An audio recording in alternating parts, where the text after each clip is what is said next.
welcome to the Brown Boy Podcast, episode 1.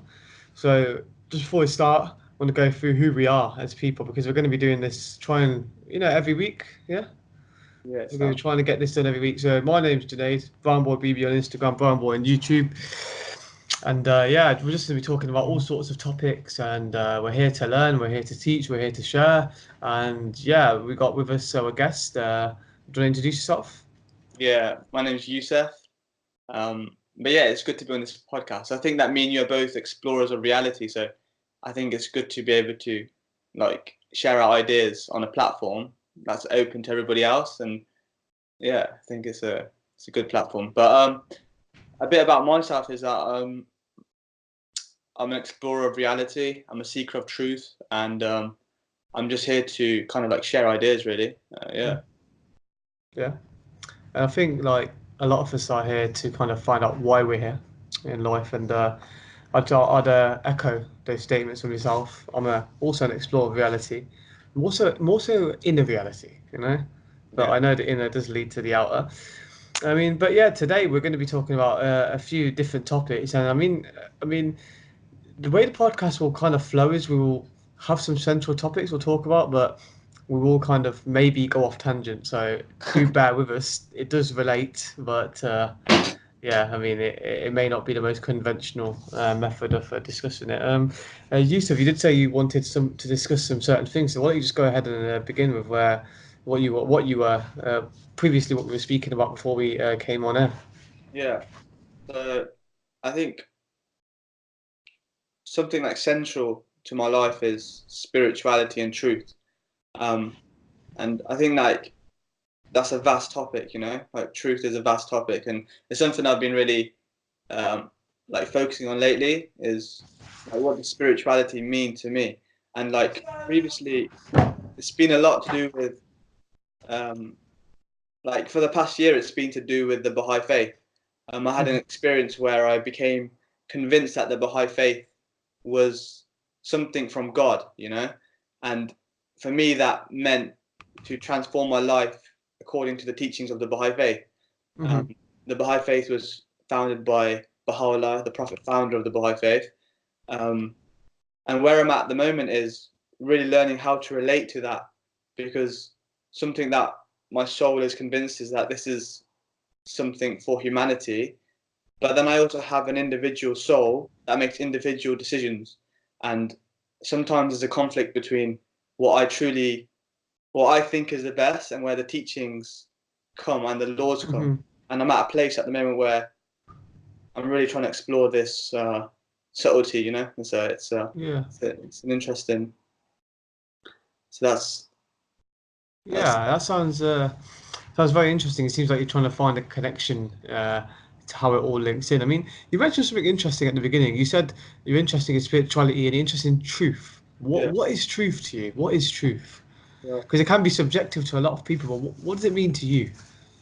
I think that's a good question, because one question I have always is, how are people connecting with the divine without the Baha'i faith, for instance? So okay, I come across this faith, there's many people that are connecting to this God source and are being sustained by that. So the question is then, what is truth? What is truth? I think it's a vast arena, isn't it? Indeed. I don't have the answer to that question, but I think that this inner alignment. What would you say it is for you? I think it's inner alignment. What I'd currently say that truth is inner alignment. It's a grounded view of reality based upon everything that we know. And it's a grounded view of reality based on everything that we know and everything that our soul recognizes as truth. So if your soul recognizes something as truth, that must be taken into account into your grounded view of reality. And if it's not, then I think we're only harming ourselves. And if God, the universe, has given you a proof of something of divinity and you don't take that into account of your exploration of reality, then I think that we've gone off track. So that's my view of truth at the moment, is this grounded view of reality with.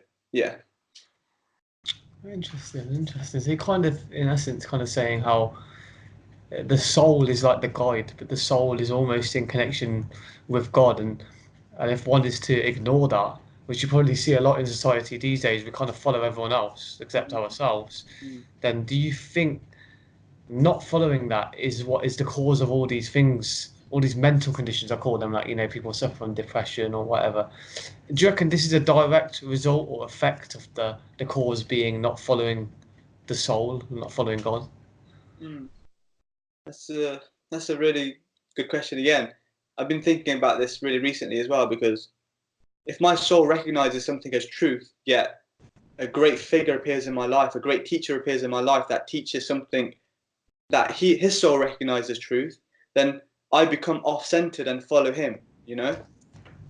And I think that I think that I think again that is falsehood. That is falsehood because you're not aligning yourself to your own soul. You're Hmm. basing your view of reality on how somebody else is viewing reality. And I think that it's okay to a degree to learn off other people, yet you must also always come back to your own self. And I think that Hmm. also echoed in many religions, like Buddha said, to think for yourself. And the number one principle of the Baha'i faith that always strikes me is that Baha'u'llah tells people that you must see with your own eyes, that man must investigate reality. And not only that, that you must see with your own eyes. And I find that quite liberating that I have to see for myself. But it's also very easy to think you're seeing for yourself, but you're actually seeing through the lens of others. And I've just come through, I feel like I'm in this period at the moment where a great teacher, Elliot Hulse, he promotes many, Yeah, I've heard. yeah, we're both admirers of Elliot Hulse, but how much am I listening to what he has to say versus how much am I listening to what he has to say and bringing that back to my own soul and my own intuition and my own grounded view of reality, because my grounded view of reality includes the Baha'i faith. And I've had this like period in my life really recently where I'm kind of trying to adopt somebody's whole life view, whereas it brings darkness to me. I have to keep the light that I have. I mean, what so that's that. No, no, I totally get that. And it's always a case of, like, we see somebody living a certain way, and maybe one or two things really hits our heart, so we feel like we have to follow them in every direction. And I Mm, don't know about you, but for me, it becomes a perfectionist tendency where mm, I want to follow every single thing to the utmost degree, mm, but then I kind of end up being upset. So yeah, it's an interesting one. So what would you say, like, how has your relationship with the Baha'i faith evolved over time? I remember when you first became Baha'i. I mean, is it different to now? mm. Um, Yeah, I think it definitely is, and it's always evolving. I think that one of the major changes that I've experienced is, and I'm experiencing is, I'm always questioning, like, what does this actually want from me? And I'm not on about the Baha'i faith. I'm on about so one of the principles of the Baha'i faith is that all the messengers of God come are from God. So all the messengers, Jesus, Muhammad, Buddha, Krishna, they all come from that same source. So, and any true explorer of reality, any independent seeker of truth will recognize that every single messenger is actually in its essence speaking the same thing. So I've always wondered, like, what does the Baha'i faith want from me? So when I first came into the Baha'i faith, I would say I became quite weak, and really? I say that quite, I say that quite reluctantly because I'm always evolving and changing. But I say weak because I don't think that spirituality wants us to be weak. I don't think it wants us to. I think I can get very caught up in being a people pleaser and labeling that as nice, whereas I Hmm. don't think that is spirituality. Niceness is spiritual, but if niceness means you're you're harming somebody, then it's not spiritual. So Indeed. where at the moment is I'm really like Emerson has a quote that rings true to me, and it says, "He who would gather immortal palms must not be hindered by the name of goodness, but must explore if it be goodness." Mm. And what that means to me is that what sometimes we think is good isn't good. It's just a social norm. And there's also a quote that's from the Baha'i faith that rings true to that to a degree, and it says, Abdul Baha says, kindness cannot be shown to those with a private or selfish motive. Kindness only harms these people, and I'm paraphrasing that quote. And for me, that means that we must stand up for truth, and we must stand up for correctness and righteousness, and that sometimes would come across as quite different to how people would view being kind or nice. But It's almost a sense of spirituality is not something which makes you weaker. It makes you stronger. Is that what you kind of say? It's almost like just because you're spiritual doesn't mean you can't pick up a sword. that's true. That is very true. And I think I've taken that to another extreme as well, really recently, where I've become, and I feel like I've built on my ego that I like, that I'm strong and all this. But really, like, even like today, I've been really reflecting on humility and what does it mean to be humble. And again, people have a view of humility as, oh, being like this, oh, I'm nothing, or you know, it. In one sense, you are nothing in front of God. That everything comes from God. But in front of people, it's not that everyone's, but it's an attitude of being nothing in front of God, but it doesn't mean you're nothing in front of people. But I think it's a subtlety. I think we all have to explore this for ourselves. But for me, humility also a lesson to be learned that I'm nothing in front of God, and to be strong and powerful means to be a submissive servant to God, as well as at the same time being, like you're saying, carrying the sword for righteousness. So it works both ways. And I think another Bible quote is that he who humbles himself shall be exalted, and he who exalts himself shall be humbled. So there's Mm. a subtlety there that you have to be humble to be exalted. But at the same time, yeah, I think it's a really interesting one. I mean, I really felt myself become a bit like building on an ego, and it brings kind of shame to my inner self. But I've also experienced, humility, but also with strength. So this is something I'm exploring at the moment. But I think a lot of people think that humility again is a weakness. But again, an Emerson quote, also reiterated by James Allen, is that extremes meet, and there is nothing like the haughtiness of humility, or something of that. Hmm. And that, I've heard that one. yeah. And also something that always that hit me, being a Baha'i, the the son of the Prophet founder Baha'u'llah, who was called Abdul Baha. I was always struck by his um, his demeanor, in a sense. Although he always wanted to be called a servant, and I'm pretty sure he would probably frown at how I'm portraying him, and this is just my own view. But I think he was very majestic and kingly in his nature, as well as a very lowly servant. And I think those two kind of work together. Yeah, I mean, it's very interesting how you talk about humility. It reminded me of a quote. I don't know if you've ever heard of it. It's humility doesn't is not thinking about yourself, thinking less about yourself. It's thinking about yourself less, meaning the real humble people, a real asset of humility is actually self-forgetfulness. What do you think about that? Mm. Yeah, to not it's not thinking less of yourself. It's thinking about yourself less, and self-forgetfulness. They're interesting topics, and I think, yeah, I It's can't almost I it's can't add almost a ca- yeah, go on. I can't add on. I can't add on to those quotes. I mean, there are concepts that I'm exploring. Self-forgetfulness, and what is this nature of self? What is the nature of this ego? That's an evolving process that I'm always continuously asking myself, what is ego? And like we're told in religious scripture to deny the self. Yet in some aspects of scripture, like the first value of the four values, Baha'u'llah goes on to say that the self is not shunned, but is well beloved. And this is the self within man that obeys the laws of God. So I think the nature of self and ego is a evolutionary process. But because you say about self forgetfulness, but yeah, I mean, can we ever forget the self? I mean, Mm. It's almost a case of it. Is it actually possible to forget ourselves? But I mean, self-forgetfulness. It could mean, in a sense, periods of forgetfulness where you utterly lose yourself in the affairs of somebody, something, an event, and something which I would say which is going to be for the greater good.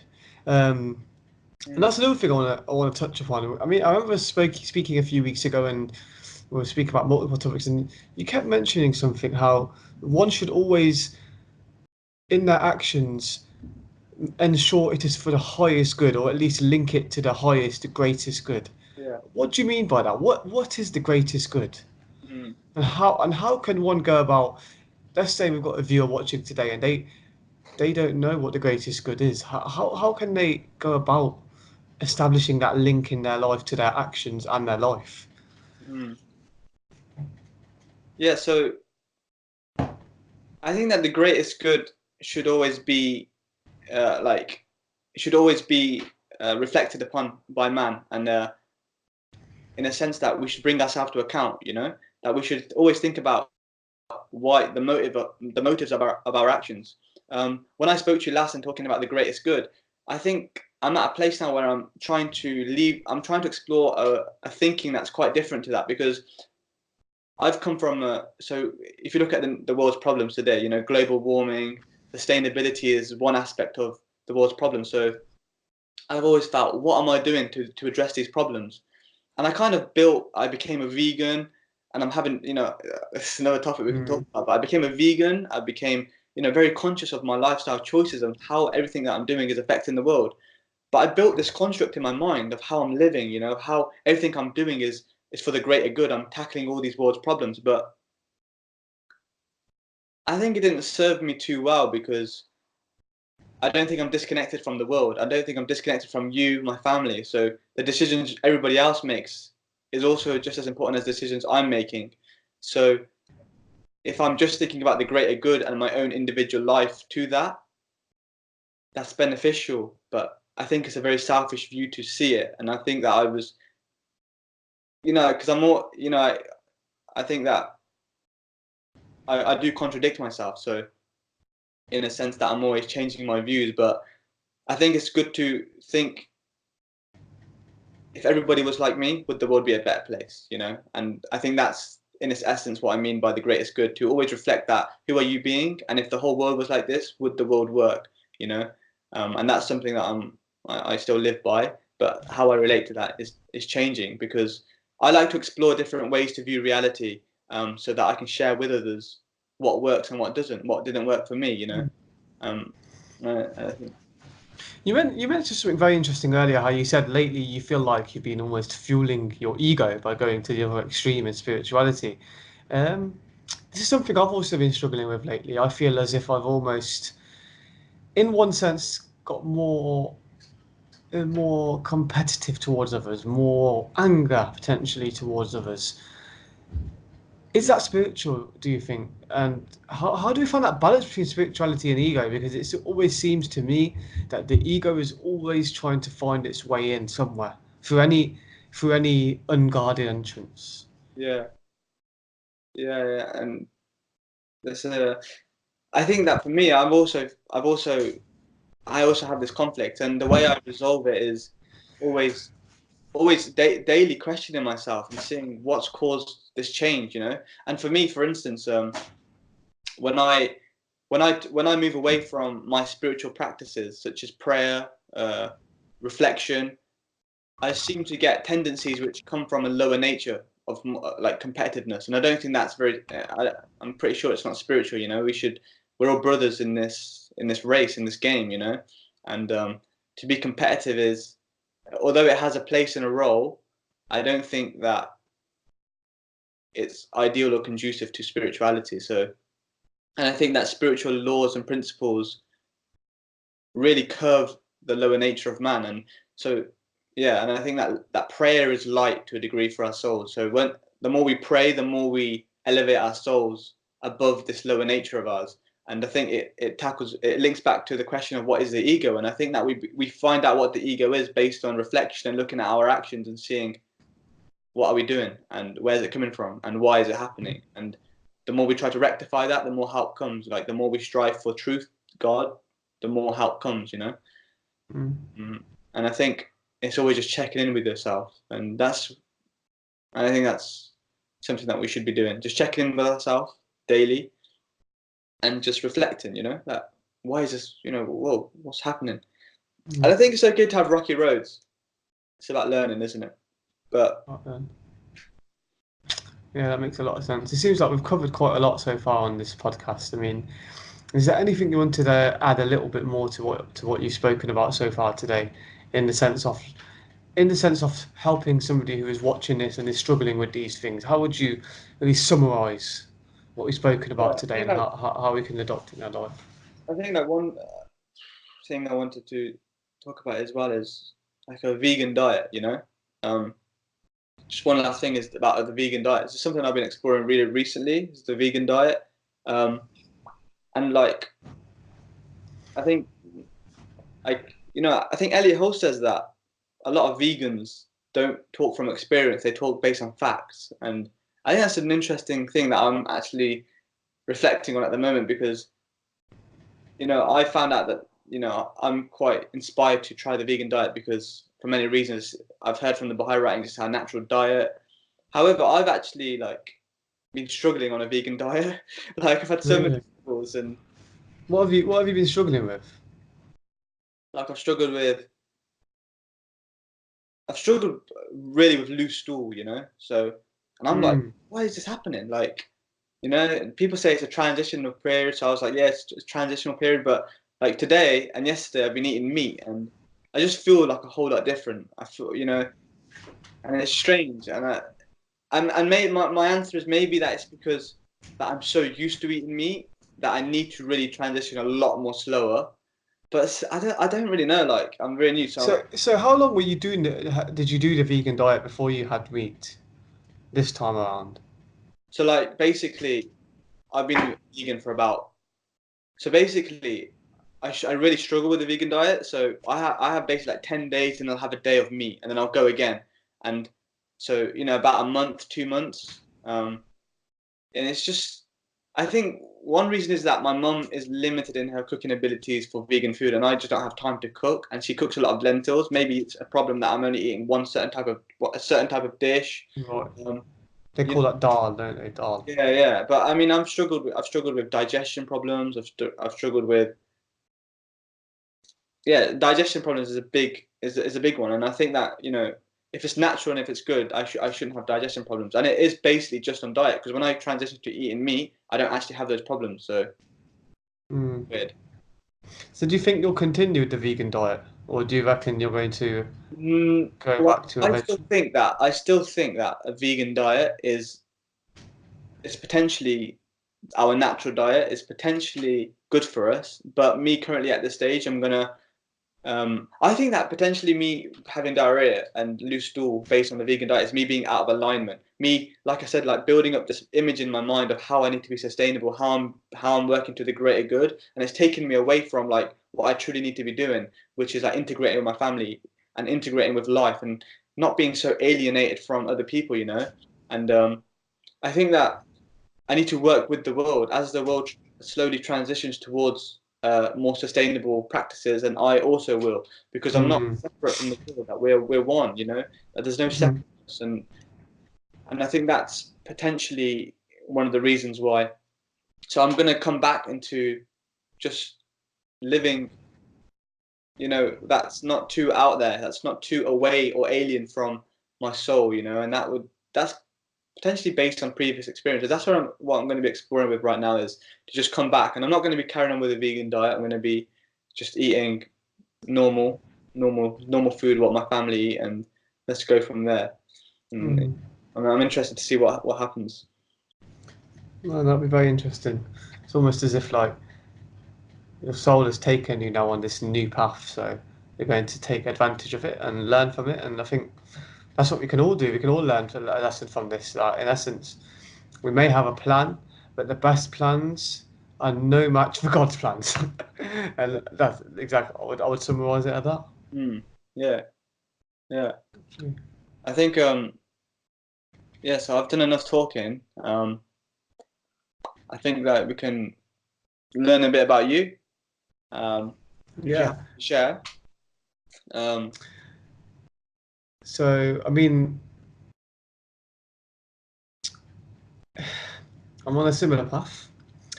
What I wanted to actually speak about personally myself today was exactly what I'm going through right now in terms of what's going on in my life. So I'm currently suffering with something which is interesting. You spoke about diarrhea earlier, Mm. and the last few days I've had a bad bout of this condition in the sense of very bad, where I'm actually running to the toilet and feeling like I'm not going to make it. And there's a teacher who I've been listening to a lot lately called Manly P Hall. Don't know if you've ever heard of him. Manly P Hall, and he's been talking about the keys to the invisible self. And it kind of he was speaking about multiple things, very esoteric concepts, which very were beautiful, but a bit hard for me to comprehend. Now he spoke about how in life certain things will happen, and it's about you being in tune with that, learning the lesson from it. When you learn a lesson from it, it means embracing it, being with it, almost tending to it, and then outgrowing it. So outgrowing it, you become advanced. That this is no longer even a problem in your sphere anymore. You know. And then just looking into this diarrhea thing, it's kind of made me think about how the previous me would be very stubborn and still is now. And what I mean by the previous me, the mind. The Mm. mind has it's very similar to what you're saying. The mind has an idea of how things should be, and if something comes in the way, they're almost a nuisance. And the mind, or I call it the monkey mind, my other side, my other self, whatever you want to call it, can get very aggressive and very stubborn when something like this comes along, almost to the point, or actually to the point of making it worse. So, I mean, I'm exploring the concept between why these things occur and almost trying to not remove or not run away from, but step back from these ideas which I've had ingrained in me since childhood by myself. Like, oh, why me? I'm 24, why me? 25 now, why me?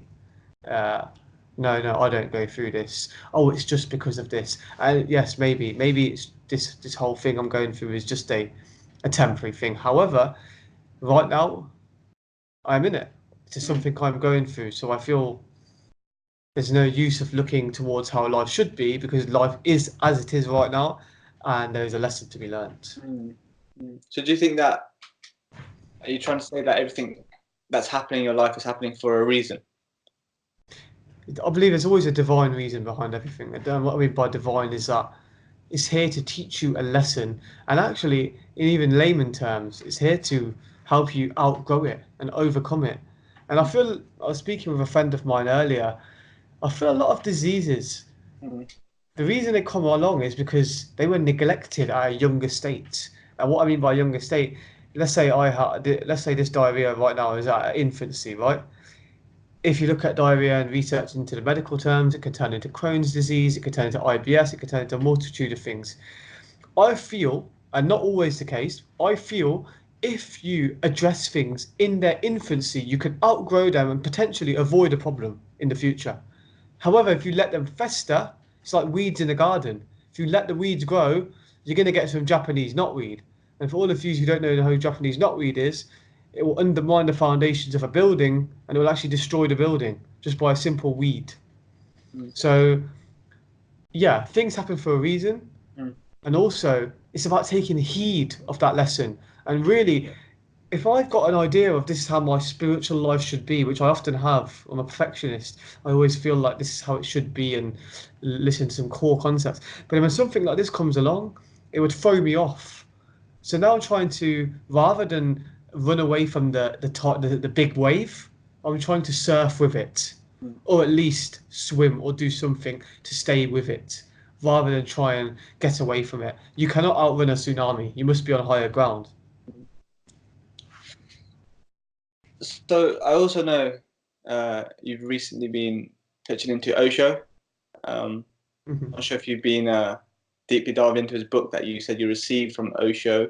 I'm really interested to learn about your experiences with Osho. Yeah, so I mean, Osho is an interesting character. I mean, I've seen his Instagram quotes for years, and they've always touched my heart. I've been like, who is this guy? I've never known who this guy is. Now, I got introduced to the book from a colleague at work who provided me with the book. It's quite a special way it happened because I feel like I was looking for another book to read. I always like to read a lot of books. And she provided me with the book, and it was bizarre because I was kind of interested in the guy at an earlier stage, but I did not discover it. Did not go down that path. Now, I've been reading Osho, and I remember when you told me one time he's a very controversial character. Mm. And I do kind of agree with this because I've been reading his book, and the book is talking about what it was like in the Soviet Union in the 1990s, how a new age is coming where we're going to be in like a almost a golden age. But the thing is with this book, and I'll be honest with you, is a lot of things have been said in there which do not agree with me. In Mm. the sense of I've been looking into somebody like Elliot Hulse. He speaks about the family. He speaks about how the family and is integral.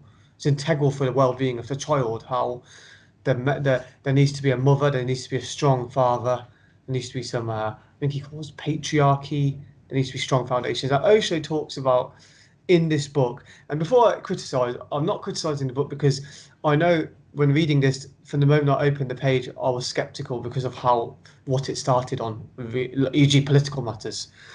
However, Osho says we shouldn't have a family. That actually there should just be a wide family. Everyone should be a family. So what he means that a kid shouldn't have a mum and dad. The mum and dad will just relinquish their kid to the almost the state, but he doesn't call it the state. He calls it the commune. But Mm. because everyone's in love, his mum and dad are more so his auntie and uncle, and everyone's just aunt and uncles, and everyone gets to flourish. But I just don't see how that works. And I'm still looking into it, but I just don't see how that works because we need a strong mother and father and a family unit. And he's talking about the commune, and the idea seems very, very far fetched. So, Mm. if you want my opinion on Osho, I like the quotes, Mm. his teachings. I just don't know where he's getting at the moment. And Mm. the book is in my living room. It's half read. I go there for a page. I can't. I turn away in disgust. I'll be honest. So this is this is how it is at the moment. I mean, it may be a case where I go back to it, but I don't like to force things anymore. Mm. I don't like to force it.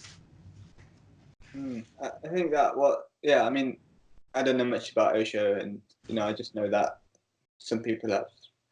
So I learned something about Osho really recently from Elliot Hulse in one of his podcasts that he was a student or follower or admirer of Wilhelm Reich, and that makes sense about his dynamic meditations, and Mm, because Wilhelm Reich was into the body and the role of the body and breathing and spirituality and meditation, and I think that's where Osho has his links.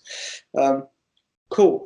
That's nice to understand. So you also mentioned earlier that about um, your how like a problem can throw you off your ideal state of spirituality. So what is spirituality to you? What is your ideal state of spirituality? I think for me, spirituality is a calm undertone, a real deep, abiding silence that is within your being, which allows you to fully comprehend matters in such a way where they really you can really understand them. So I would say spirituality to me is a sort of peace and a sort of guidance from I don't know where above, because I'm not a firm believer in God. I do believe there's a God, but I don't really subscribe to the doctrine. I call it doctrines. I don't subscribe to doctrines of religion. So I do believe there is a higher calling. I do believe there's a God. I believe there's a guidance that there's some sort of life guidance, either nature, God, universe, whatever you want to call it, that will guide you through your day or through your whatever's going on in your life. So I feel like spirituality is that calm undertone and almost like spiritual things, for example, following my calling, following my heart, what really resonates. For me lately, it's been to start a podcast with yourself, work on some blogs, do YouTube, study the great teachers, and almost listen. Mm. If you want me to sum it up in one word, it would be listen Mm. and listen to that inner heart. But the thing is, when a crisis occurs like this, it kind of throws me off because I don't know what's going on, and I don't think it's spiritual. Mm. That's how I honestly see it. I kind of think like, wait, this is just a worldly affair. But I'm starting to understand that every single thing that happens, whether it be the most minute, is actually part of your journey in life. A teacher I follow, which you obviously like as well, is James Allen, and he goes, "It's foolish, it's folly to think that by neglecting the small tasks we can get to the higher." Mm. So in essence, could it be? I'm learning maybe, could it be that life is about the infinitesimal details, those little small things? Mm. Who knows? Mm. Mm. Yeah, that makes sense. Is there anything else you'd like to share? I think covered quite a lot in this video. Like I said, we've gone through multiple different concepts. I mean, uh, I feel obviously with these podcasts, we will start developing them more, trying to get some timestamps in there, which may be hard because of the amount of different things we talk about, but we'll try and get those in there. And I mean, I don't know how you felt about it, but I thought these would be good to do as a weekly thing. You know, a weekly video at least. Get these out there, and we can explore a range of topics, whether it be from ourselves or from the viewers. I think yeah, I think it's for me like this podcast is about our views in this current moment, based upon exploring reality, you know, and it's always a learning lesson for ourselves and also like anybody listening about, you know. So I think views change, you know, as we grow and as they. Yeah, So as long as you're not fixated, so it's nice. Yeah, it's it's been nice. almost like you're documenting how you feel as you go along.